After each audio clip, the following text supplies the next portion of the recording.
वंदे मातरम। विश्व रक्तदाता दिवस की आप सभी को हार्दिक शुभकामनाएं। साथियों, मैं प्रशांत ब्लड डोनर और आज के इस पावन मौके पर मैं आप सभी का हार्दिक अभिनंदन करता हूं। दोस्तों, आज पूरा विश्व रक्तदाता दिवस को मना रहा है। रक्तदान क्या है, इस बारे में हमें जानने की बहुत जरूरत है। रक्तदान की जरूरत क्यों पड़ी? रक्तदान नहीं होता तो क्या होता? रक्तदान प्रक्रिया शुरू हुई है तो हमें बहुत सारे फायदे हुए हैं। जैसे कि पहले आमतौर पर जब प्रसव घर में ही हुआ करते थे तो कई बार महिलाओं, जो कि हमारी माताएं बहनें हैं, उनको बहुत तकलीफों का सामना करना पड़ता था। यदि प्रसव के दौरान जरूरत से कहीं ज्यादा उनका खून बह जाता था तो उस स्थिति में उनकी मौत ही होती थी। लेकिन रक्तदान प्रक्रिया शुरू होने के बाद उनके लिए आसानी से किसी का भी दान किया हुआ रक्त उपलब्ध होता है और उनको चढ़ाया जा सकता है, जिससे कि उनकी जान बच जाती है।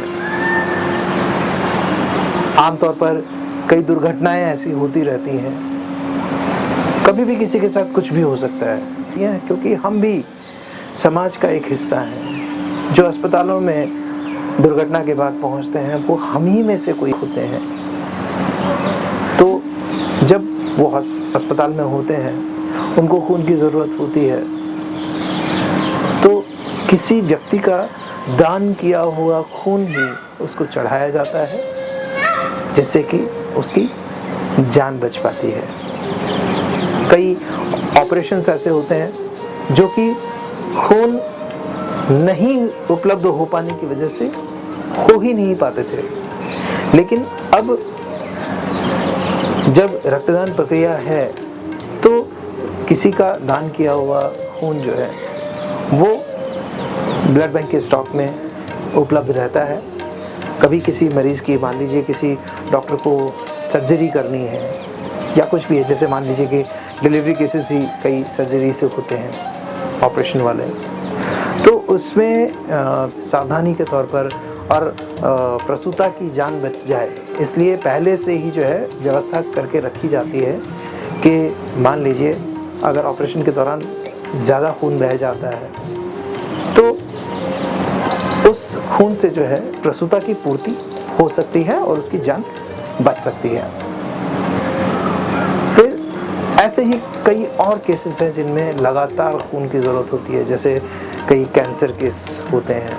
कैंसर के मरीजों को भी जो है खून की ज़रूरत पड़ती रहती है लगातार। कीमो वगैरह में भी जो है, डायलिसिस वगैरह के लिए भी किडनी के पेशेंट्स को, लीवर के पेशेंट्स को ज़रूरत रहती है।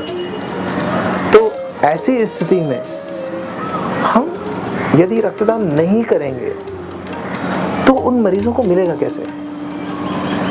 मैं देश के सभी युवाओं से मतलब ये है कि यदि आपकी उम्र 18 साल पूरी हो चुकी है और आप 65 साल तक के हैं तो 65 साल तक के लोग यहाँ युवा माने जाएंगे, क्योंकि 18 से 65 साल तक के लोग रक्तदान कर सकते हैं। शरीर का वजन करीब 45 किलोग्राम से ऊपर ही होना चाहिए। बाकी निर्भर करता है कि उसका शरीर कैसा है, कदकाठी के ऊपर काफ़ी कुछ निर्भर करता है। तो आमतौर पर रक्तदाता की सुरक्षा को ध्यान में रखते हुए जो चिकित्सक हैं, ब्लड बैंक के जो डॉक्टर्स हैं, वो 50 किलो कम से कम डोनर का वज़न लेकर चलते हैं कि ब्लड डोनेट करने वाले का वज़न कम से कम इतना तो हो जिससे कि वो सेफ रहे।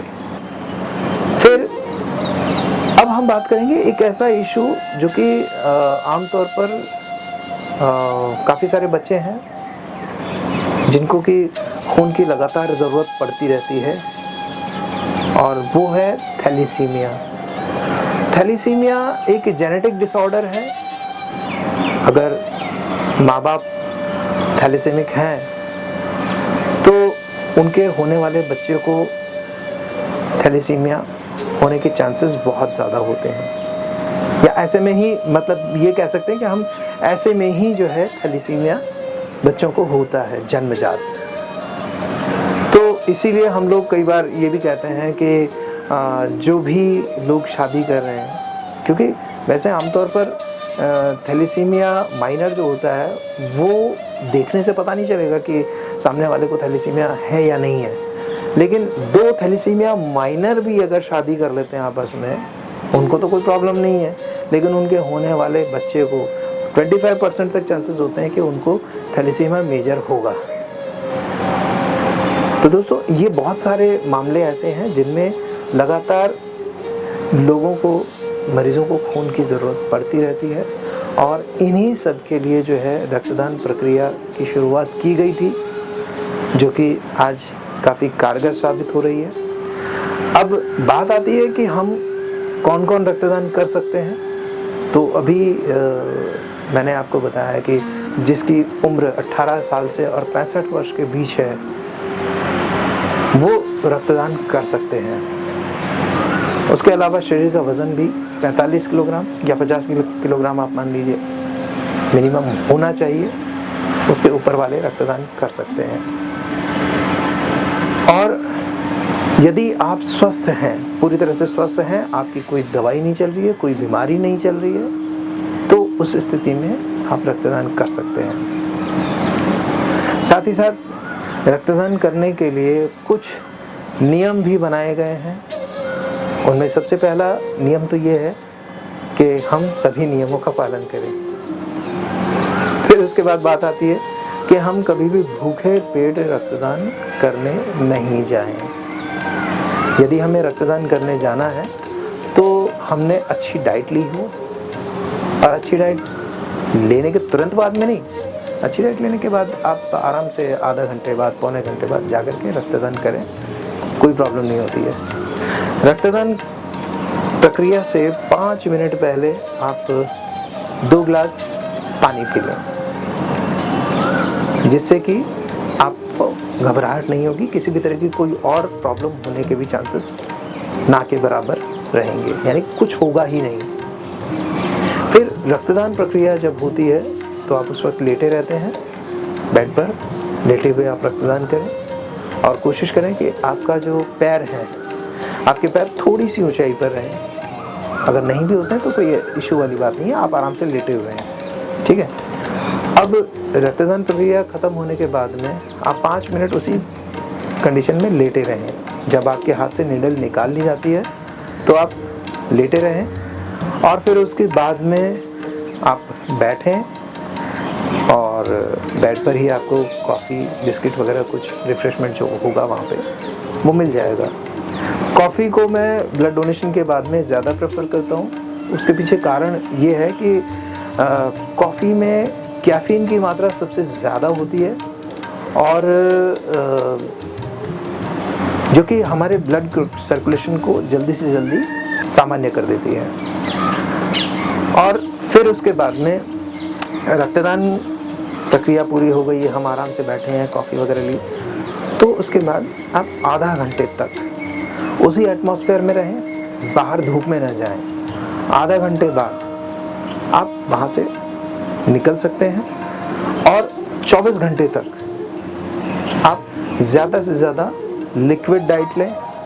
लिक्विड डाइट का मतलब है आप दूध पी सकते हैं, छाछ पी सकते हैं, पानी पी सकते हैं। जूस, दूध या कोई और चीज़ आपको अगर नहीं मिलती है तो आप पानी पी सकते हैं ज़्यादा से ज़्यादा। वो पानी जो है वही आपको प्रॉपर मेंटेन रखेगा, और आपको किसी भी तरह की कोई प्रॉब्लम नहीं होगी। 24 घंटे तक आप लिक्विड डाइट ज़्यादा से ज़्यादा लें। अब दोस्तों, आप रक्तदान करने के लिए संकल्प ले सकते हैं। इन नियमों का पालन करें, रक्तदान करें, और साथ ही साथ एक बहुत ही महत्वपूर्ण बात ये भी है कि आप सिर्फ रक्तदान करें ही नहीं, करवाएं भी। आप एक मोटिवेटर के तौर पर समाज में अपना योगदान दे सकते हैं। एक मोटिवेटर के तौर पर आप रक्तदान अभियान का हिस्सा बन सकते हैं, क्योंकि आप रक्तदान करेंगे 3 महीने में एक बार।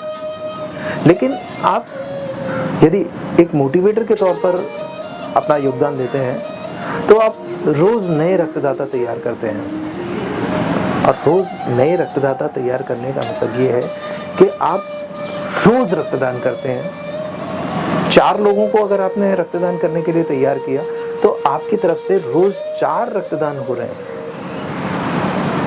मैं तो जहां बैठता हूं वहीं रक्तदान की बातें शुरू हो जाती हैं, तो मेरी तरफ से तो ज़्यादा भी नहीं तो कम से कम 4-5 डोनर तो रोज़ बनाने की मेरी प्रक्रिया रहती है। और वो शुरुआत करते हैं, फिर उसके बाद जब उनको सारी बातें बता दी जाती हैं तो वो लगातार अपना नियम बना लेते हैं। कोई 3 महीने में एक बार रक्तदान करना शुरू करता है, कोई 4 महीने में, कोई 6 महीने में। वो अपनी स्थिति के हिसाब से, मन स्थिति भी हो सकती है और शारीरिक स्थिति भी हो सकती है, उन सब पे निर्भर करता है। सामने वाला जैसे राजी हो, हमें उसको वैसे तैयार करना है। उम्र ज़्यादा है तो हम ये भी कह सकते हैं कि आप साल में 2 बार रक्तदान कीजिए या आप साल में 1 बार ही रक्तदान कीजिए। अगर किसी ने कभी रक्तदान नहीं किया है तो उसको जीवन में 1 बार रक्तदान करने का अवसर तो हम दिला ही सकते हैं, उसको प्रेरित करके। मैं बीकानेर गया था, वहाँ रक्तदान शिविर में मैं आमंत्रित था और उस रक्तदान शिविर में मैंने 60 साल से ऊपर के एक व्यक्ति से जीवन में पहली बार रक्तदान करवाया। उन्होंने जीवन में पहली बार रक्तदान करके जो अनुभूति की, उसको शब्दों में वो बता भी नहीं पा रहे थे। उनकी आंखें भर आई थी ये बताते हुए कि मैं आज रक्तदान करके कितना खुश हूँ। तो ये मेरे लिए एक बहुत बड़ी अचीवमेंट थी वो। और आज मैं आपसे भी ये निवेदन करना चाहता हूँ कि आप खुद भी रक्तदान करें और दूसरों को भी रक्तदान करने के लिए प्रेरित करते रहें। यदि हम इस तरह से एक नई शुरुआत करते हैं आज के दिन, तो विश्व रक्तदाता दिवस हमारा आज सार्थक है। जय हिंद, जय भारत, वंदे मातरम।